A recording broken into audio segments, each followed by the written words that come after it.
In aviation, disasters rarely arrive with a bang. They arrive quietly, through assumptions, shortcuts, and a single overlooked detail. This is the story of how one small sensor, no bigger than a pen, helped bring one of the most powerful aviation companies in the world to its knees. To understand how this happened, we need to rewind to the early 2010s. Airbus had just launched the A320neo, a fuel-efficient upgrade airlines loved. Orders flooded in. Boeing, long the symbol of American aerospace dominance, suddenly found itself on the defensive. Airlines wanted fuel savings fast. Boeing faced a brutal choice: design an entirely new aircraft, a decade-long process, or upgrade an old one and rush it to market. They chose speed. The aircraft was the 737 MAX. On paper, it looked familiar: same fuselage, same cockpit philosophy.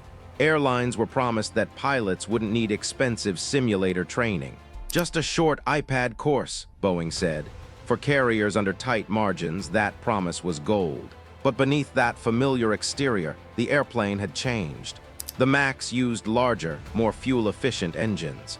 To fit them under a low-slung 737 wing, engineers mounted the engines higher and farther forward.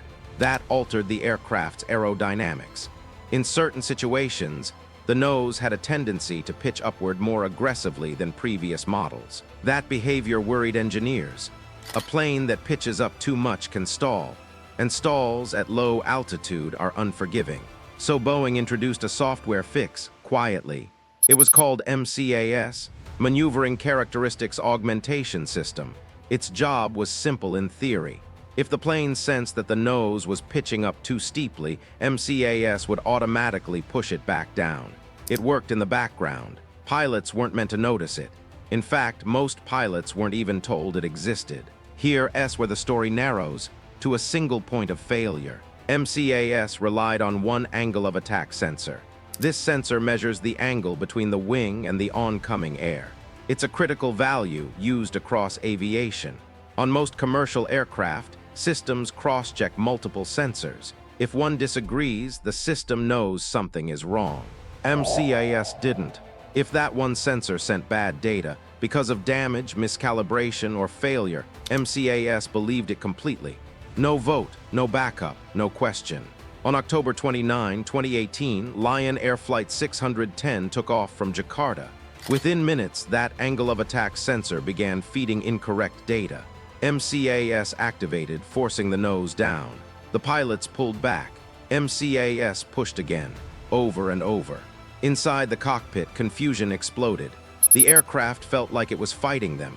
Warning alarms blared. Airspeed readings didn't match. The nose kept dropping even as the pilots struggled to climb. 11 minutes after takeoff, the plane slammed into the Java Sea. 189 people were killed. At first, the industry looked to the pilots. That's often where blame lands first.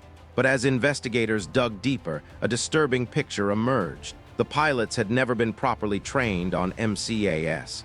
They didn't know why the plane was behaving this way. And crucially, they didn't know that a single faulty sensor could trigger a system powerful enough to override them. Boeing issued a bulletin, a reminder of existing procedures: no grounding, no admission that something deeper was wrong. Then on March 10, 2019, Ethiopian Airlines Flight 302 took off from Addis Ababa. 6 minutes later, it crashed. 157 more lives lost. Different airline, different country, same aircraft, same system, same sensor logic. This time, the world stopped. A pattern was undeniable. Data showed MCAS activating repeatedly, responding to false sensor input. Pilots fought it, just like Lion Air's crew. And just like before, the system kept pushing the nose down. Within days, countries around the world grounded the 737 MAX.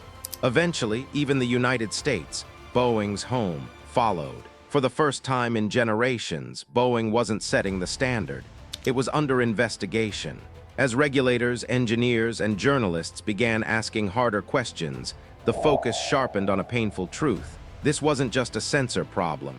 It was a design philosophy problem, a culture problem, a decision to prioritize speed, cost, and market pressure over redundancy, transparency, and pilot authority. And that single sensor, it became the symbol of everything that went wrong. Because in aviation, no component fails alone. Failures stack, they compound, and when they do, they expose the decisions made long before an aircraft ever leaves the ground. Inside Boeing, the mood after the second crash was not just grief, it was panic. As the 737 MAX sat grounded on runways across the world, emails and internal messages began surfacing. They painted a picture far more damaging than any technical failure. Engineers had raised concerns years earlier. Some questioned why MCAS relied on a single sensor. Others worried about how aggressively it could move the stabilizer. Those warnings didn't disappear, but they also didn't stop the program. One internal message, later released to Congress, was brutal in its honesty. A Boeing employee joked about unknowingly lying to regulators. Another admitted the airplane was designed by clowns who are supervised by monkeys. These weren't outsiders throwing stones. These were people inside the system, watching it bend under pressure. That pressure came from everywhere. Airlines wanted a competitor to Airbus fast. Executives wanted to protect market share. And regulators, particularly in the United States, had increasingly delegated safety approvals back to the manufacturer itself. The system trusted Boeing. Boeing trusted its process. And that trust, once broken, shattered loudly. When MCAS was finally explained in full to the public, one detail stunned even veteran pilots. The system had the authority to repeatedly push the nose down without limit, based solely on that single sensor.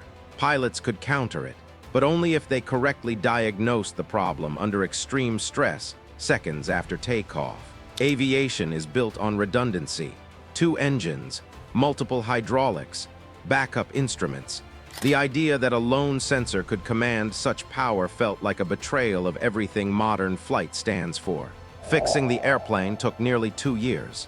Boeing redesigned MCAS to use data from both angle of attack sensors. If they disagreed, MCAS would disengage. Its authority was limited. Pilots were given full simulator training. Alerts that were once optional became standard. But repairing trust was harder. Families of the victims demanded accountability, not updates. Congressional hearings dragged Boeing executives under harsh lights. The FAA faced its own reckoning, accused of being too close to the companies it regulated. Globally, aviation authorities made it clear the era of blind trust was over. Financially, the damage was staggering. Boeing lost tens of billions of dollars. Production halted. Orders were canceled. For a company that once symbolized engineering confidence, the MAX became a case study in how not to manage risk. And yet, the story doesn't end with collapse. The 737 MAX did return to service. Slowly, carefully. Each country cleared it only after independent review.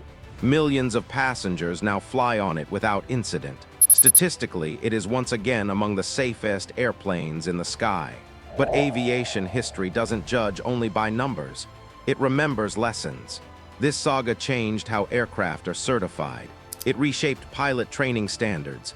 It forced uncomfortable conversations about corporate culture, not just at Boeing, but across the industry.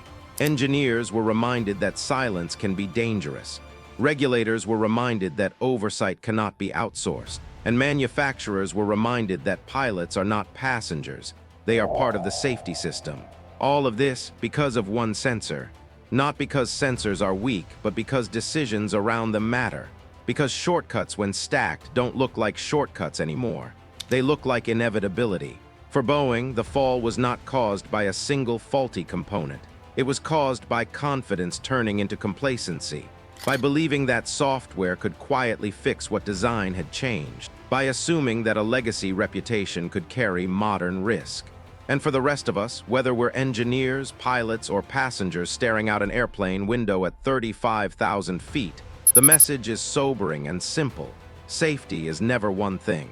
It's a chain, and the chain only needs one weak link. That small sensor didn't just measure airflow. It exposed an entire system under strain. If you found this story valuable and want more deep dives into the real moments that reshaped aviation history, take a moment to like the video, subscribe to the channel, and share it with someone who loves flying or questions it. Your support helps keep these stories alive, told with the depth and respect they deserve.